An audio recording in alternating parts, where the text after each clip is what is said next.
Assalamualaikum warahmatullahi wabarakatuh. Kami dari kelompok 5 akan menjelaskan tentang toksikologi gangguan ginjal.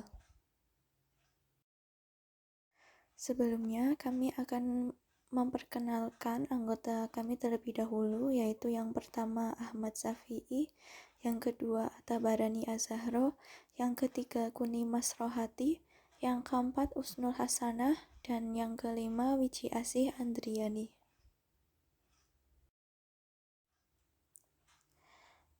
Yang pertama, kami akan menjelaskan definisinya terlebih dahulu, yaitu sistem ekskresi adalah proses pengeluaran zat sisa metabolisme yang sudah terakumulasi dalam tubuh agar kesetimbangan tubuh tetap terjaga. Sistem ekskresi merupakan hal yang pokok dalam homeostatis karena sistem ekskresi tersebut membuang limbah metabolisme dan merespon terhadap ketidakseimbangan cairan tubuh dengan cara mengekskresikan ion-ion tertentu sesuai kebutuhan. Untuk selanjutnya yaitu pengertian dari urin. Urin adalah jalur utama yang mengeluarkan sebagian besar racun. Akibatnya, ginjal memiliki volume aliran darah yang tinggi. Memusatkan racun dalam filtrat, mengangkut racun ke seluruh sel tubular, dan bioaktif atau detoksifikasi racun tertentu. Oleh karena itu, organ target utama untuk efek samping. Untuk memfasilitasi diskusi tentang efek ini, struktur dan fungsi ginjal ditinjau secara singkat.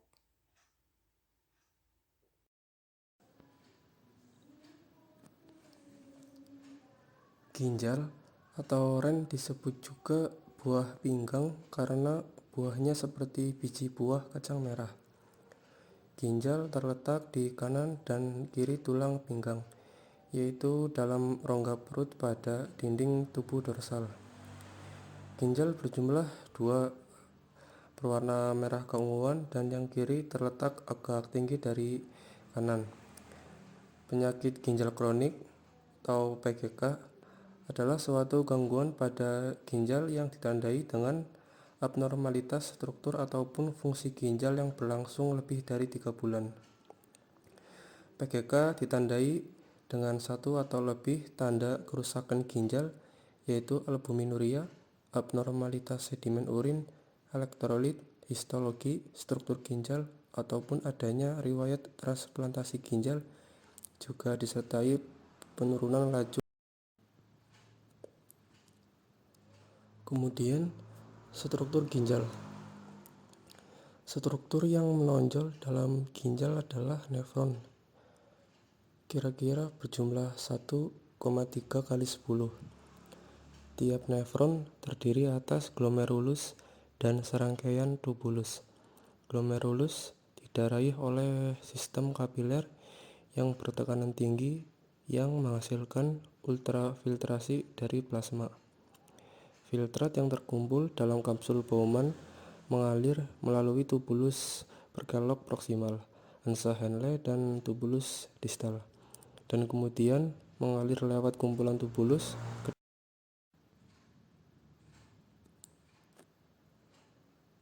Selain itu, ada nefrotoksik. Efek toksik pada ginjal dapat berupa gagal ginjal akut dan kronis.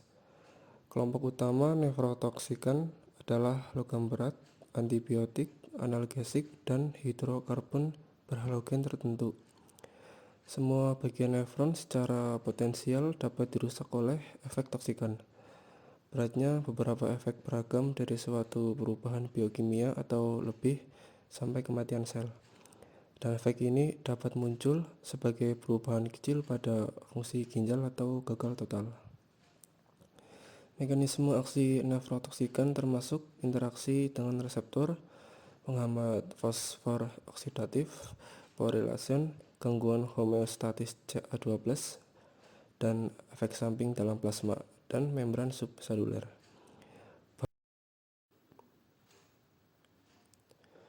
Selanjutnya, prosedur pengujian pada toksisitas sistem ekskresi gangguan ginjal. Dalam penelitian yang dirancang khusus untuk nefrotoksisitas, anjing, kelinci, dan tikus adalah hewan yang biasa digunakan. Pemeriksaan fungsi ginjal bisa dilakukan dalam berbagai cara, yaitu antara lain yang pertama ada urinalisis yang terdiri dari beberapa macam, yaitu proteinuria, yaitu hanya sejumlah hewan kecil protein yang rendah berat molekul melewati filter glomerulus. Berat molekul rendah protein segera diserap kembali oleh tubulus proksimal. Terjadinya besar jumlah protein tersebut dalam urin merupakan indikasi hilangnya tubular fungsi reabsorpsi seperti pada keracunan kadmium. Kemudian ada glikosuria, yaitu glukosa dalam filtrat glomerulus yang diserap kembali sepenuhnya di tubulus, yang disediakan jumlah glukosa yang akan diserap kembali. Baik teman-teman, yang selanjutnya kita akan mempelajari mengenai volume urin dan osmolaritas. Kedua nilai ini biasanya dihubungkan terbalik dan merupakan indikator ginjal yang berguna berfungsi dalam uji konsentrasi, di mana air ditahan dari hewan, dan juga dalam uji pengeceran, di mana sejumlah besar air diberikan kepada hewan tersebut. Osmolaritas dapat diperkirakan dari berat jenis, tetapi dari titik bekunya, urin memberikan pengukuran yang lebih akurat. Sebuah racun dapat menghasilkan keluaran yang tinggi gagal ginjal seperti disebutkan di atas. Kemudian ada kapasitas pengasaman. Ini dapat dinilai dari pH urin, asam yang dapat dititrasi, dan NH14. Kapasitas ini berkurang bila ada disfungsi tubular distal. Yang selanjutnya ada enzim. Enzim seperti maltase dan asam fosfatase dalam urin dapat mengindikasikan kerusakan dari tubulus proksimal. Selanjutnya, analisis darah. Yang pertama ada nitrogen urea darah atau BUN. Peningkatan BUN biasanya menunjukkan kerusakan glomerulus. Namun, itu tingkat juga dapat dipengaruhi oleh gizi buruk dan hepatotoksisitas. Yang umum terjadi efek dari banyak racun. Kemudian dari keratinin. Keratinin adalah metabolit keratin dan diekreksikan sepenuhnya melalui urin filtrasi glomerulus. Dengan demikian, peningkatan levelnya dalam darah merupakan indikasi gangguan fungsi ginjal. Yang ketiga ada tes khusus. Yang pertama, laju filtrasi glomerulus atau GFR. GFR yang berkurang menunjukkan kerusakan filtrasi glomerulus. Yang selanjutnya ada pembersihan ginjal, yaitu volume plasma yang sepenuhnya dibersihkan dari suatu zat dalam suatu unit waktu. Pembersihan ginjal asam p-amoniohipurik atau PAH melalui inulin karena tidak hanya disaring melalui glomeruli tetapi juga diekspresikan oleh tubulus. Penurunan eliminasi PAH tanpa penurunan GFR secara bersamaan menunjukkan disfungsi tubular. Dan yang terakhir ada tes ekskresi PSP. Laju ekskresi fenol sulfonflatein atau PSP berhubungan dengan aliran darah ginjal. Oleh karena itu, sering digunakan dalam penilaian fungsi ginjal. Yang selanjutnya yaitu kita belajar mengenai gangguan akibat dari senyawa toksin. Gangguan-gangguan tersebut meliputi yang pertama, air raksa atau merkuri atau hydrargyrum atau Hg. Air raksa merupakan racun sistemik dan dapat terakumulasi di dalam hati atau liver, ginjal, limfa, dan tulang. Hg dapat dikeluarkan oleh tubuh manusia, diekskresikan lewat urin, feses, keringat, saliva, dan air susu. Hg anorganik biasanya masuk ginjal yang menyebabkan cacat bawaan. Yang selanjutnya ada arsen atau AS. Pada ginjal, arsen atau AS akan menyebabkan kerusakan ginjal berupa renal damage, terjadi iskemia dan kerusakan jaringan pada saluran pernafasan, akan menyebabkan timbulnya laringitis atau infeksi laring, kemudian infeksi bronkus, dan dapat pula menyebabkan kanker paru-paru. Lalu selanjutnya kadmium. Toksisitas kronis kadmium baik melalui inhalasi maupun oral bisa menyebabkan kerusakan pada tubulus renalis, kerusakan ginjal yang ditunjukkan oleh ekskresi berlebihan, protein berat molekul rendah, gagal ginjal, gangguan sistem kardiovaskuler, gangguan sistem skeletal, menurunkan fungsi pulmo, emfisema, kehilangan mineral tulang yang disebabkan oleh disfungsi nefron ginjal, berkurangnya reabsorpsi Ca, dan terjadinya peningkatan ekskresi Ca yang berpengaruh terhadap tulang.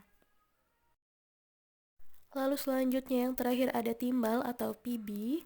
Tanda-tanda klinis utama keracunan mineral timah hitam menurut Pilling 2002 yaitu terjadinya mikrokitik hipokromik anemia, muntah, diare, gangguan abdomen, sekresi saliva meningkat, bobot badan menurun, dan keguguran.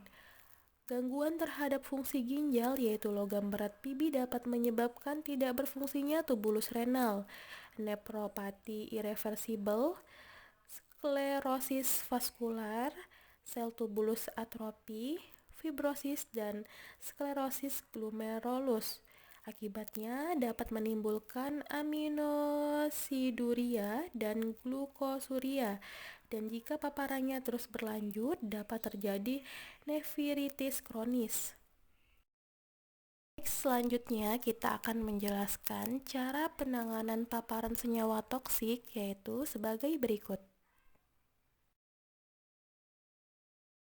Penanganan paparan merkuri untuk keracunan akut dapat diberikan bal atau bris anti-Lewis senyawa yang mengandung 2 atau 3 merkaptopropanol atau CaEDTA atau kalsium etilendiamin tetraasetat dan NaP nasetilpenisilamin.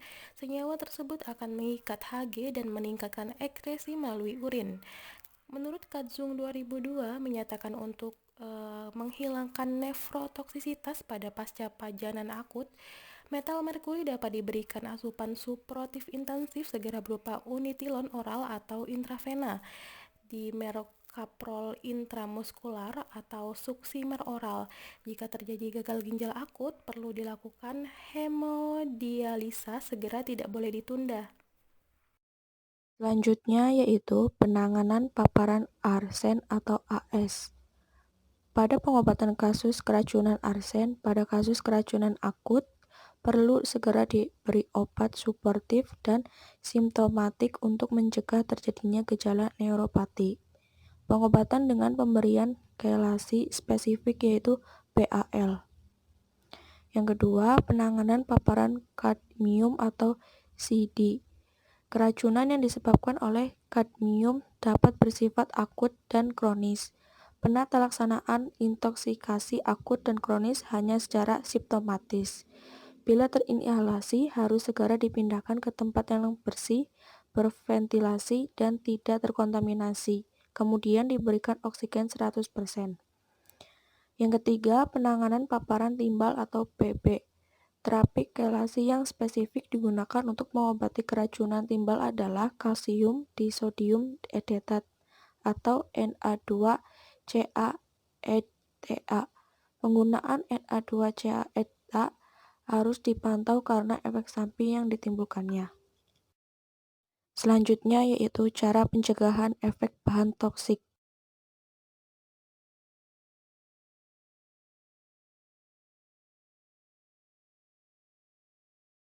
Selanjutnya yaitu proses pencegahan terjadinya lebih baik daripada penanggulangan pencemaran yang telah terjadi. Usaha-usaha tersebut dilakukan antara lain menetapkan daerah industri atau pabrik jauh dari perumahan atau pemukiman. Pembuangan limbah industri diatur sehingga tidak mencemari lingkungan atau ekosistem. Pengawasan terhadap penggunaan jenis pestisida dan zat-zat kimia lain yang dapat menimbulkan pencemaran. Memperluas gerakan penghijauan. Tindakan tegas terhadap perilaku pencemaran lingkungan. Memberikan kesadaran terhadap masyarakat tentang arti lingkungan hidup sehingga manusia lebih mencintai lingkungan hidupnya, dan melakukan intensifikasi pertanian. Sekian presentasi dari kelompok kami. Bila ada kata-kata yang kurang berkenan, mohon dimaafkan. Wabillahi wa taufiq wal hidayah. Wassalamualaikum warahmatullahi wabarakatuh.